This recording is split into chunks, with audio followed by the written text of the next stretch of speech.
Welcome. This is Dr. John DeMartini. This is one of the most amazing and inspiring shows that you can listen into. If you want to be on the edge of your seats, if you want to open up your heart, if you want to expand your mind, and you want to meet incredible people, stay tuned because you're just about to experience a transformative radio show that will change your life. And you're listening to the Dr. Pat Show that's coming up right next. Welcome to the Dr. Pat Show. Talk radio to thrive by. Powerful, inspiring, and coming to you live, bringing you stories of people like you and me, busting through and living life full out. Get ready to dare to wonder what your life would be like if you knew you could not fail.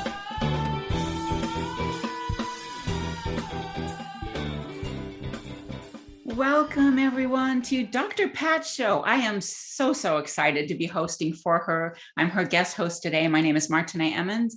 And as well as being a transformational life coach, I focus on NLP and helping women who are survivors of trauma. I have a show as well. I am blessed and privileged to have my own show as well, which is Transformation with Martine, where we overcome everything and compromise nothing. I am so excited to be here. And my show, for those of you that don't know, is every Friday, 10 a.m. Pacific, 1 p.m. Eastern. And today I am so excited to invite my guest, Yvonne Mundih, and she's got a very powerful story. She is going to talk about how a star is born out of scars. And that brings a lot of emotion to me because I know what that is like myself. Welcome, Yvonne. Please introduce yourself. Thank you so much for having me today. It's my pleasure. I'm so excited to be on the show here today. So excited to have you.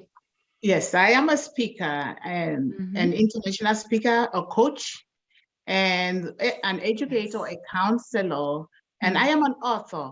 And so, yes, Mundih is one, like Martine already said. So I am here with a lot of good things to let you guys know that good things can still come out of nothing.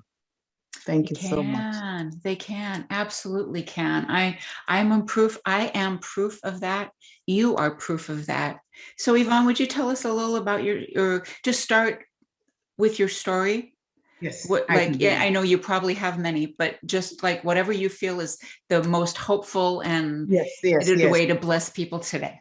Yes, I am so happy to share that with you. Not the entire thing, but there will be books and products that will be out there for people to go and read and try to help themselves. You know, like you said, I am a star born out of scars. You know, my trauma started from a very young age, you know. I am 11 years old and I am sitting in a kitchen surrounded by my brothers, my grandmother, and my father. And my father tells my grandmother, I want Mundih to go and get married at 11. And my grandmother, oh my gosh, because that took her like a shock. And my father is like, did you hear what I just told you, Monica? My grandmother said, please, this child is too young to get married at 11. Yes. Why can't you educate her as you are educating your own legal children? So ladies and gentlemen, I come out from a rape situation.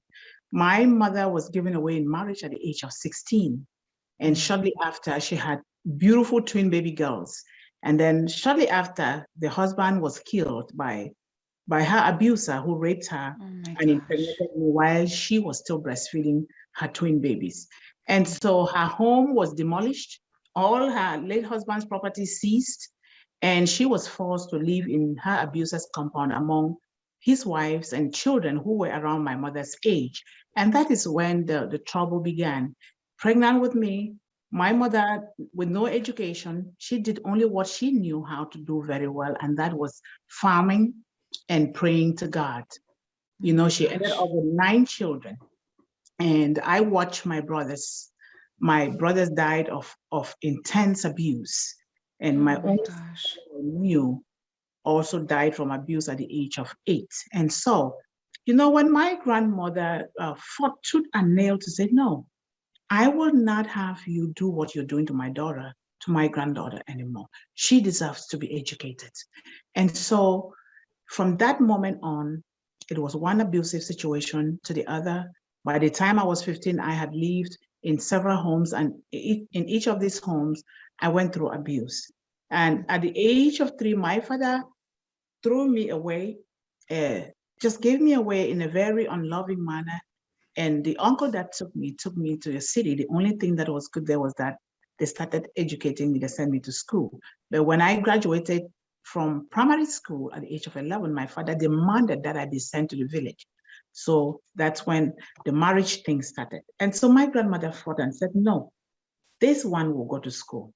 This one was go to school. My daughter is suffering. I am suffering today because I was not educated, not this one. And so from that moment on, my father said, until you do what I tell you to do, you would never amount to anything. And your home is going to be in the bush among animals. And so when my grandmother left that night, my father sent me out of the home. I groped my way around the village, no electricity, to some parents' house, who then took me to my grandmother's house, crossed a river and took me there at night. And at this time, my mother was always on the run for her dear life. She ended up having 9 children of her own. My father was always abusing my mom, loaded a gun to go and kill my mom, but God had long removed my mom from our only 1-bedroom and kitchen house, you know. And so that is when the abuse started. Every night I will be let out of the house. I was starved. I had no home. I was living in the bush among animals and birds actually sleeping in the bush. And the women of the village, when they're going to the farm, they will stop by and put food on leaves for me to eat. I could hear the children being happy, walking to school, coming back from school, but I was in the bush, just staying in the bush. I wanted to die so bad. I prayed for God to just take my mother and all her children, but it didn't happen. And so one day I said, Mother, I told my mother, I want to go to school. My mother said, my daughter, they will kill us. Your daddy will kill us. I said, Mother, I would rather die, but I want to go to school. So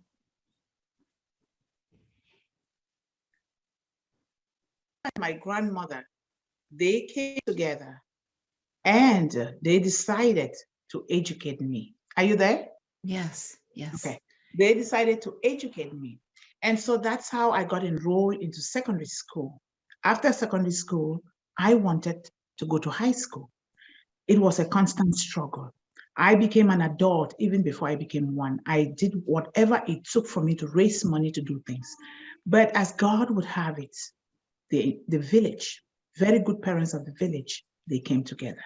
I grew up seeing parents loving their children, sending their children to school, but my father was a terror to the entire village. So they came together and they decided to educate me. And at this time, I love to write, and I still love to write. I'll be writing, picking pieces of papers. I want to read whatever, you know, because I wanted to talk like the educated. I wanted to walk like the educated. I wanted to hold my books just like the educated were holding their books. I saw so much inspiration, and I admire the educated. So they came together. Those parents, they went through too much. Some of them are no more. Some of them are still there. And I'm doing whatever it takes to also help them to pass this blessing on to other children. And so that is how it started. And then from high school, I thought I deserve to go to university too. And at this time, you know, they place so much emphasis on boys than girl children to be highly educated. But still, the parents said, this child has been writing letters to us. I was a courier. They called me the village courier. I'll write letters and take them to the post office and mail them.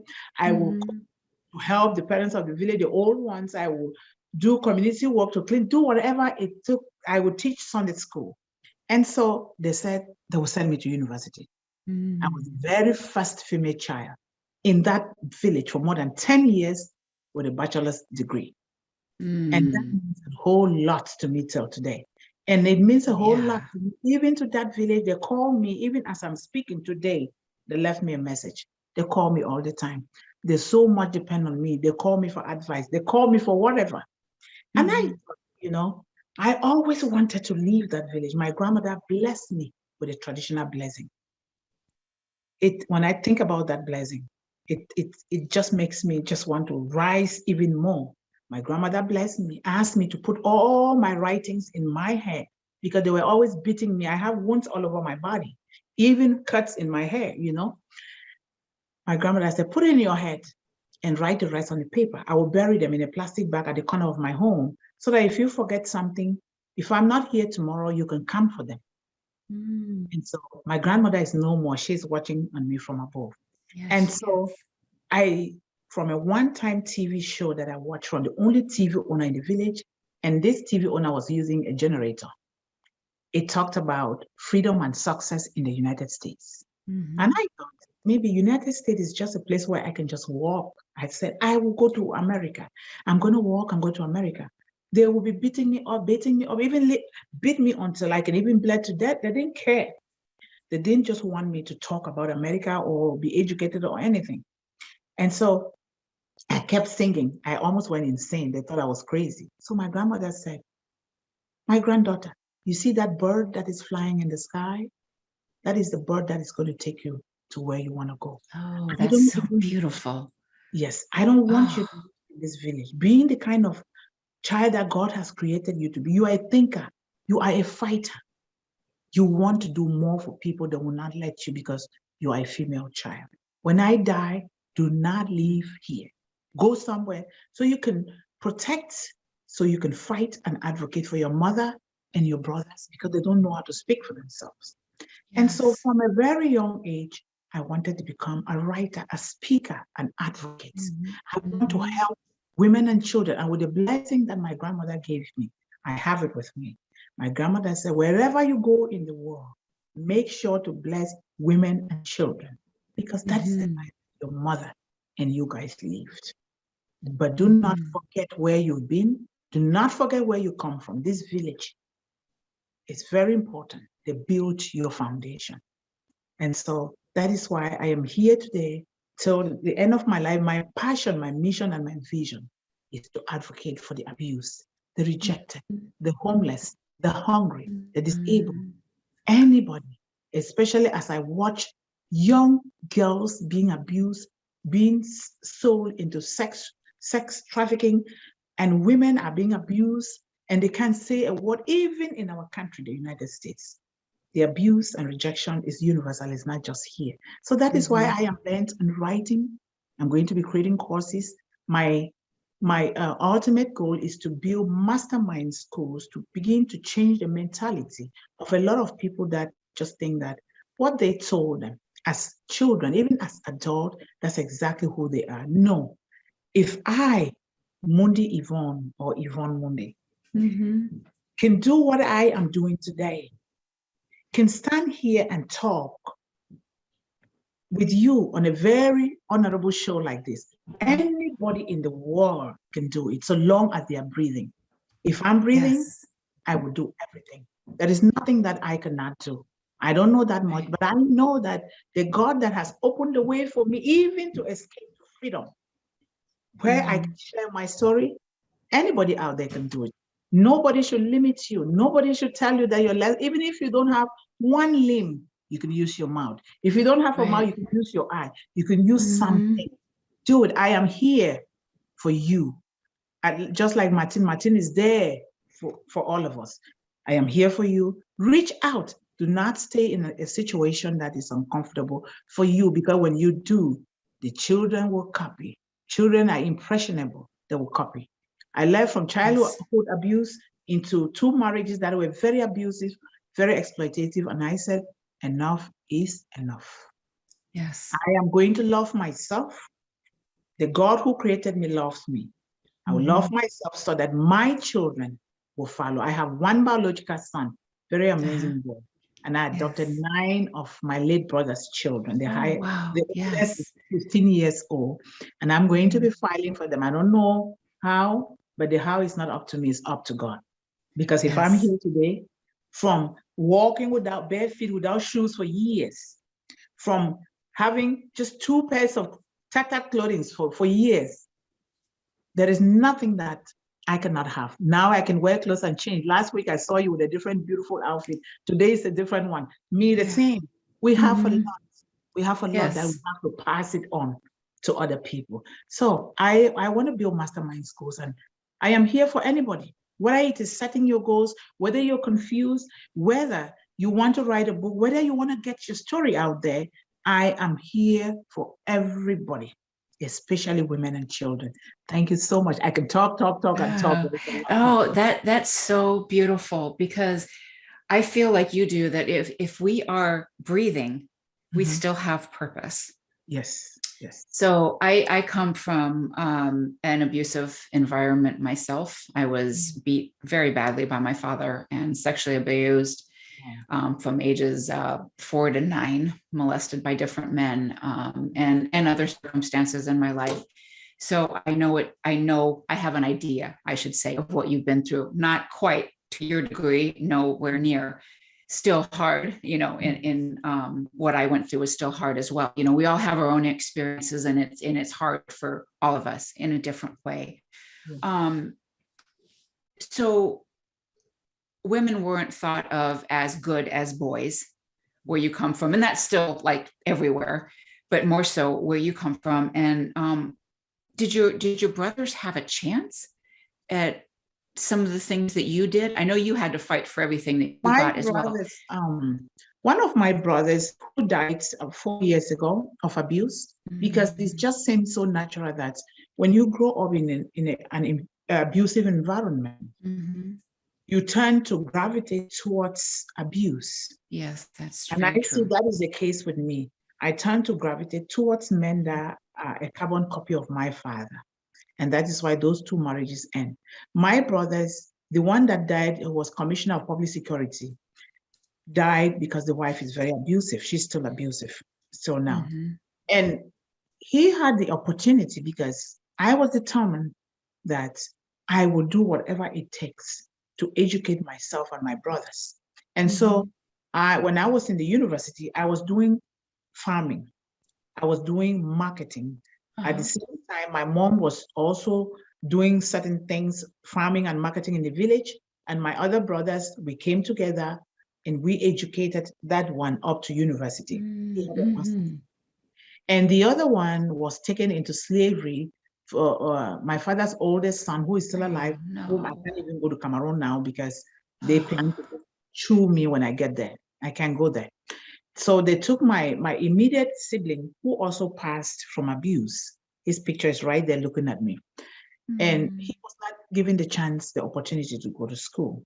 The money that I sent from here for him to invest in a business so he can get married and support his wife, they seized that money from him. $800 is a lot of money in Cameroon. That money was taken away. It was 1,600, which is 800,000 francs. That money was taken away from him. My other 2 brothers that are left are buried into alcohol to try to dull their pain. I understand. I just talked with one about an hour before we came on. His name is Peter. He improves, but still the problem is there. Too much abuse. The other one has a lower back problem because of abuse from my father. The only little sister that I knew, because my mom had the twins with the late husband, was abused at the age of 8 and she died. And so, my brothers didn't quite have a chance, except for one that we sponsored, but he too passed. So these 2, I'm just praying to God, because my mom is going through too much. For a mother to have 9 children and only 3 adults is not a good thing for any mother. That's so sad. She lives with me, but I just pray every day and I do the best that I can for her, because she worked. Even when she was educating me, her friends abandoned her for trying to educate a female child. They isolated her. She was lonely, but she was determined to educate me, and she did. So I'm here. I do everything. I say, Mama, everything, I will do it for you, because I don't want to regret when you're no more. I want to do it. Right. So she's here with me, and I thank God for that opportunity, Martine. Though the abuse is here in America, but the laws here are better than the laws in Cameroon. The laws in Cameroon, just like the laws in the United States in those days, favor the men against the women. Right. Yes. But it's changing, but the change is so little, not that much. Yes, very slow change. Yes. So we have a lot to do. Women all over the world, it doesn't matter whether we have children or not of our own. Women are the cradle of all society. We need to come together to fight against all of this. I agree with you. Yes. I agree. Because Wow. when I look at my son and the other children, I'm like, I cry. I'm like, if I'm no more, especially my son, he does not like problems. Very humble. You will meet him someday. Very humble a child. Very good, very helpful, very loving. He does not, he would rather apologize for something he didn't do just to bring peace. So where are our children going to be? We have to make the future better and happy for our children.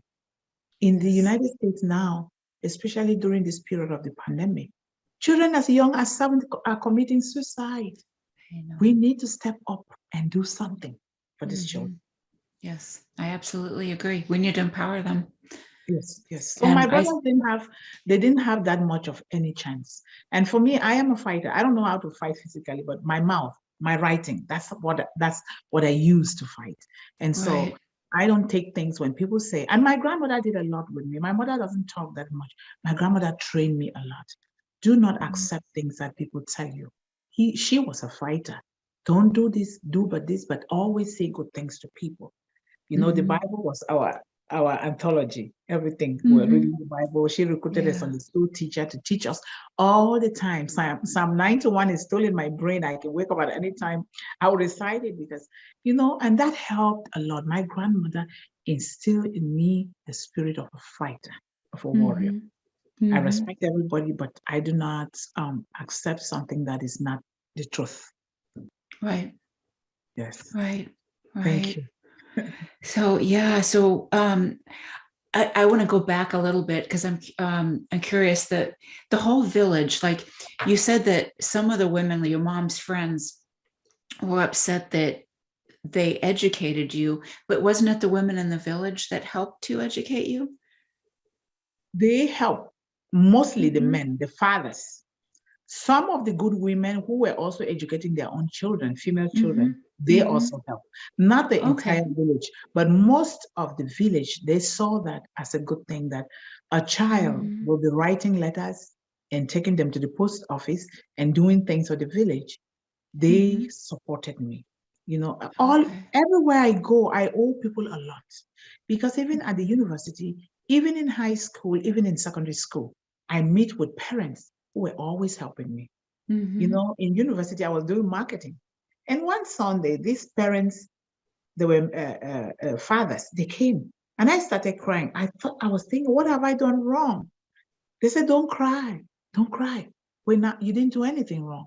They came, they started questioning me. What's your name? Where do you come from? They said, if every child can do what you are doing, you're going to school, you are selling things, you're doing marketing, you are also doing farming. If every child can do it, then the parents will not be suffering. So they contributed 1,500 francs, which is equivalent to $3. That's a lot in Cameroon. $3 is a lot. And they gave it to me. They said, add it on your capital. That is a lot. That helped me. I was a late starter in life. Considering where I come from, my parents, my siblings, I'm like, you know what? I don't want to have any boyfriend. I didn't have a boyfriend until towards the last year in university, which, you know, it just happened. I didn't want it. I wanted to focus on my studies and to help my mother and my siblings.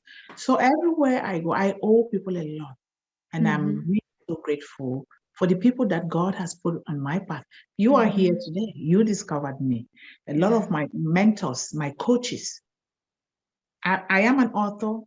This is something that I have always dreamt of, but I did not know how it was going to come about because it's so expensive to publish a book. Yes. But they picked me. They picked me. Media House of Sovereignty with Illinois from, is it Australia or where? They picked me from the internet and said they've been looking for powerful women like me and their stories. So That's how come my journey started. Who would dare to say, there is no God who has laid your path so clear for you? I am speaking in a home that was built by people. I'm speaking in a country where everything has been made possible for me. It is greatness and beauty all over us. And I thank God. And I thank you too, because you picked me and you are here with me today. Thank you so Oh, much. I'm so happy for that. We are going to take a break, but before we do, why don't you tell the audience, in the next minute or so before we break, what book is your latest one coming out? Okay, yes. Thank you so much. Ladies and gentlemen, you're Yes. going to enjoy. You don't want to miss this book.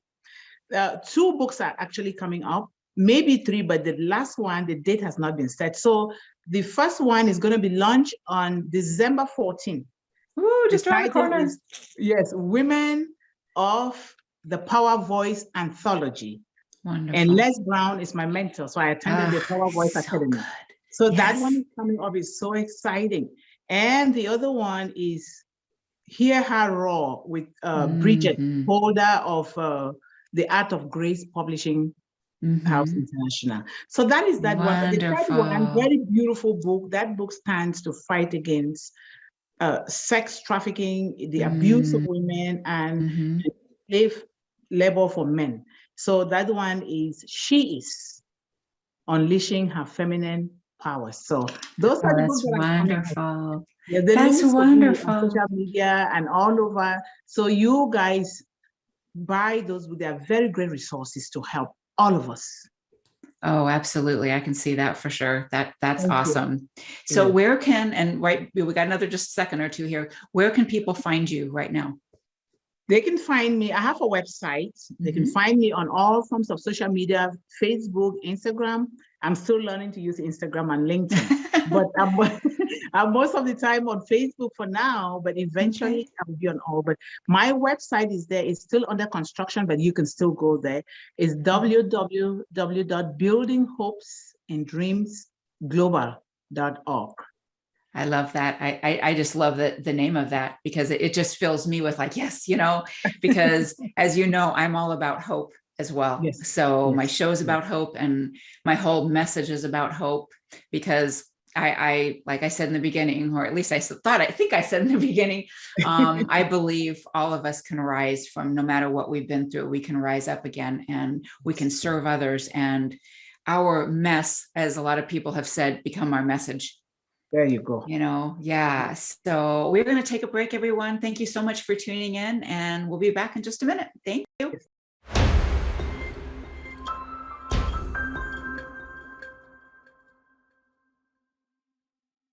Welcome back, everyone, to the wonderful Dr. Pat Show. I am your guest host today. I am Martine Emmons. And for those of you who don't know, I have my own show as well, which is Transformation with Martine, where we overcome and compromise nothing.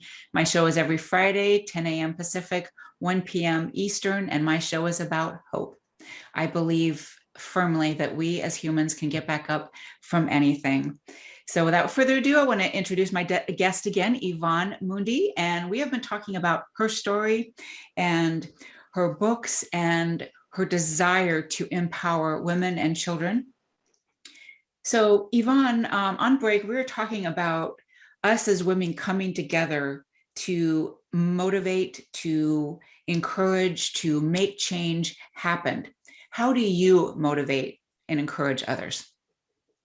Very important question. And, motivation and encouragement is very, very important.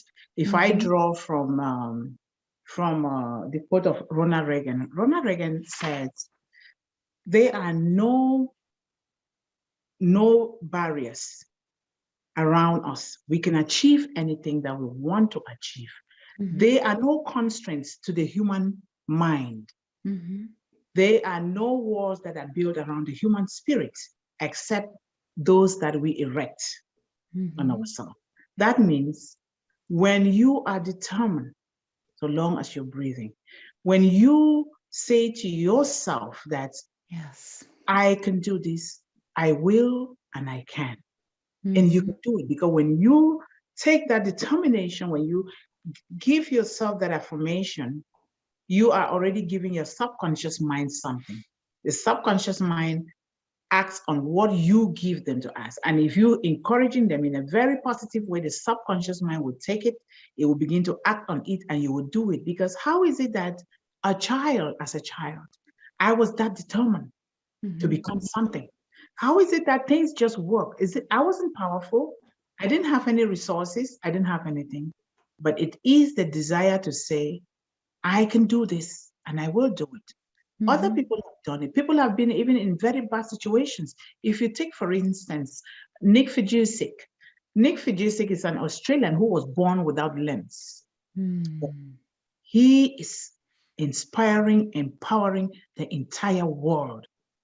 And if you take, for instance, Tawana Williams in this country, she was born without arms, the eagle without wings. Wow. I love that. The eagle without wings. Yes. Beautiful. And she is transforming people. You and I are here. We have hands, we have eyes, we have all our limbs together. We can do better for ourselves first, because if you do not impact yourself positively, there is nothing that you can give out, because you will cannot give out of nothing. You must give out of what you are building in yourself. That is why when I was thinking about the title for my company, I thought about building hopes and dreams, building the hopes and dreams of other people, because others built my own hopes and my dreams. So I'm passing. So ladies and gentlemen, if you're listening under the sound of my voice, there is nothing that you cannot do. Do not let the limitations that people put on you pull you down, because you have something special. You have great things within you that nobody can take from you. You have to begin to search within yourself, because what you are looking for is not outside there. It is inside of you. You have to search within you. God created us with wonderful gifts, each and every one of us, and we have those gifts. We don't have to depend on somebody or depend on something. What is it that when you just wake up from sleep, it would just lit a light on your face to do? What is it that if somebody just wakes you up and you say, oh, I want to do this, and you'll be happy to do it without complaining, without whining? A lot of us are stuck at jobs that we are complaining and whining every day because we have not found that purpose. We have not found that gift in our lives. So that is why I'm so happy when I hear somebody say, oh, I want to interview you. I'm saying, yes, I have an interview coming up. Yes. And we have to we have to focus on gratitude. That is something that's so important, because if we just we go to work every day and it's like, oh, or we clean the house like, oh gosh, I don't want to do this kind of thing. It's like, if we could just focus on, I get to go to work. I am blessed. I get paid to do this work. I get to live in a nice home that I take care of. That is big.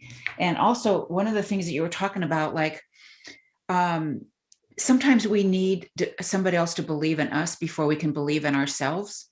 Just like Les Brown always, he has a twin, and he was growing up the DT, the dumb twin.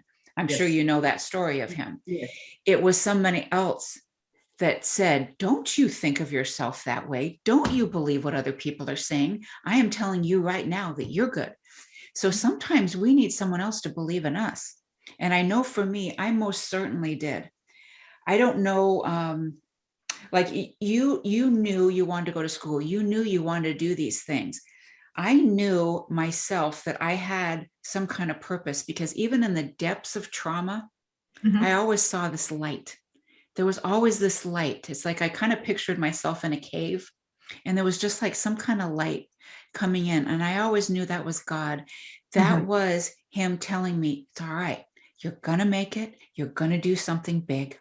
And I have also had in my life a lot of loss. My mom's gone, my brother's gone, my sister's gone, and it's just me and my dad now. And I often wonder, why was I left here? And what I try to do now is try to help and inspire others. And I take my brother and sister with me because they wanted to do that. And my mom was always just a loving presence. And I feel that by doing this inspires me more. From hearing stories like yours, that inspires me more, because there is nothing that means more to me than to encourage, to give someone else hope, to know that they too can step out of those depths and do something meaningful with their life. Did you get a sign like that, like a light or a pull or something that made you step out there? Yes, I got it. I was just waiting to say it's so bad, and I so appreciate the aspect that you just talked about gratitude. when you write your letter, I see gratitude. Mine, I see my own is love and gratitude. I say, yes, this is all we need, because the rest of the other things will follow. I certainly have a sign. One time at my job here, I was sitting, it was a Sunday, and I was thinking to myself, is this the way my life is going to be? From hand to mouth? How am I going to help the people that I need to help? How am I going to help my mother? My mother, even now, she still has some health difficulties, but they are better. You know, how am I going to help my brothers, my late brother's children? You know, all of these things. How am I going to help the village that helped me? Even here, I met with a lot of people that helped me. So on that Sunday, and then I started crying, and I took out my phone. Before I even took out my phone, I cried, and a colleague asked me, "Yvonne, are you okay? What's wrong?" But I didn't say a word. I just sat there. All of a sudden, I heard the voice of my grandmother. My grandmother said, "Wipe your tears. Wipe your eyes. Things are getting better for you. Wipe your eyes." Exactly. And then all of a sudden, this light just brightened the whole place. And I was so happy. And the colleague was watching me. What is going on with you? You know? And whenever I think about what my grandmother did for me, that traditional ritual, it takes a whole interview for me to talk about this. You know, when I think about it and what she gave me, I have it here with me to bless people with. And if I haven't given my grandmother's blessing to you as a woman, I give it to you now. Someday I will give you a hug and I will touch you with that. You know, when I think about that, everything just changes. My grandmother is like, she's always with me everywhere I go, everywhere. And she's on, I write about her all the time. Things that she said, be a mantle, be a mantle. My grandmother always told me, be a mantle. Do not let somebody do anything to you that is not okay, because God brought you into this world the way he brought you for a reason. There's a purpose behind that. And don't you let people laugh at you because they will tell you don't have a father, or they will tell you came out of rape. It doesn't matter. If God let that happen, that is exactly what God wanted. You are the stone that the builders rejected, the cornerstone that the builders were supposed to use to build. They rejected it. God picked you up and made you that cornerstone. And so help people, help women and children, help everybody, but more so women and children. So that thing happened to me. It still happens all the time. Sometimes, like people, sometimes they fear the death. I don't, because it's like my grandmother, whenever I am in any difficulties, it's like she's right there with me. Right. Yes. Oh, that's beautiful. We're going to take a break in a moment, but that, that reminds me of this morning, how I was really missing my mom and just thinking about her. Today's her birthday.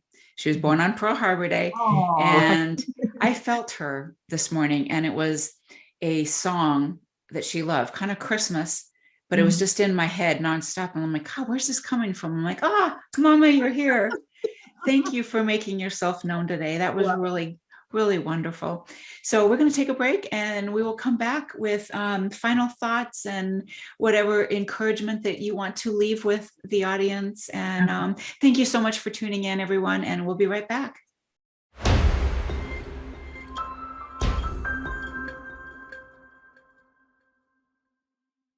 Welcome back, everyone, to Dr. Pat's show. I am your guest host today, Martine Emmons.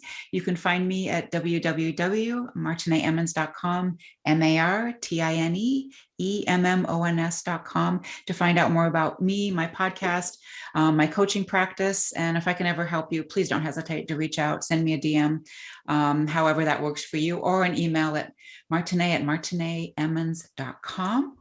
And Yvonne, before we jump back in, where can everybody find you? Yes, you guys can find me. I have a website, www.buildinghopesandDreamsGlobal. Yes. So you can find me there. And you can find me on Facebook mostly, but I'm also on Instagram and LinkedIn. I'm still learning how to get to the rest, but you can find me everywhere. You can reach out with my business phone number, 651-278-4106. Awesome. Thank you for sharing. So Yvonne, I was thinking, I often like to ask this question on my own show. If you met up with somebody, say in an elevator, and it was a short ride, and someone just looks over at you and they ask you for encouragement, what would be the next step in their life? They have also been through a very rough time. What would you say to them? I would say to them what I always say to myself. Mm-hmm. You know, no matter the circumstances, no matter your background, no matter who or what you are, life is a continuous fight to conquer and to build on new territories. For the one who dares to say, I can and I will, and use your inner gift to build monuments in places where stars are being born out of scars. Yes, yes. Those scars are there to bless us. They're there to fortify us. They are there to make us wiser and stronger. They're not there to destroy us. Right. I agree with you. I do. I often think, and some people, I mean, depending upon where they are in their journey, might think I'm crazy, but I am grateful for every bit of trauma, including miscarriage, rape, molestation, physical abuse, cancer, all these different things. It's like, I don't wish them on anybody, and it wasn't fun to go through, that's for sure. However, I believe it made me better in so many ways because I can understand. I can relate to so many different people from the different things that I've gone through. And I imagine it's the same for you. It is, exactly. So, as a child, I didn't understand, but I even started understanding as a child because I had a very good mother and a good grandmother. And the people that loved me, they started training me at a very young age to be grateful for everything that happened to me. And I forgave my father long time. I provided for him in the places where his children couldn't. Even right here in the United States, I sent him money. I employed somebody to care for him until he passed. And, I said, I didn't know. But then when I got into all these books and mentors and everything, I started being so grateful for my circumstances. I no longer look at them in a negative light. I say, God, I am happy because what was meant to kill me did not kill me. What was done to me was done for me. Because now, without those situations, I would not have been here today. I would not have been doing all what I'm doing to try to help others. Those things are just there to help us. Because if we think from the scriptures, which is my greatest book of wisdom, is the Bible. Things happen. If we see biblical figures that horrible things happen to Jesus Christ, for example, those things helped him in the end to help us. So it's the same thing. It's the same thing with me. I don't look at it that no matter who even does what to me nowadays, I just smile and I laugh. People I'm on call still at my job, they'll be like, why, that thing doesn't bother you? Why are you always smiling at things like it doesn't bother you? I have learned, it just comes automatically. Those things don't bother me anymore. Right. Isn't that a blessing when you reach that point? It's like I can share my story now as it's someone else's. Yes. I can feel into it, feel the emotion of it still. And I'm not saying that I'm 100% healed. I'm not. I'm still working on certain aspects of my life. But when things come up, whether it's my life or maybe something else will trigger me, I sit with it and ask myself, what do I need to learn still here? Because if I continue to learn, I'm only going to be better for my clients and for the people that I'm around. And that is so true. It is so true. There is nobody that is ever going to be 100% healed. There's no perfectionist in this life. The only perfection comes from God. We will never be perfect. We just keep growing. And that is how human beings are meant to be. You just keep growing. We will never know everything, but we do the best that we can where we are with what we have, because that is the best. We keep growing, and we're so grateful. I'm really so grateful, Martine, for my situation. All what happened for me, I'm so grateful. So then I can begin to, like you say, feel for other people, put myself in the shoes of other people to know what they're going through. without having to stigmatize them or without having to criticize them in a negative way, to know that those things are true, because we don't know people's background. We don't know how they were brought up. So we just meet them at the point where they are, take them from there and see what we can do better for them. Yes, absolutely. Absolutely. And there's always something we can do. You know, just like we said a little earlier in the show, as long as we're breathing, we have purpose. I know that there are people in my life sometimes, and these are like older people in my life, some family, some not, and be like, well, why am I still here? And it's like, well, because if you're still living and breathing, you have purpose. There's something you still need to do. God still has you here for a reason.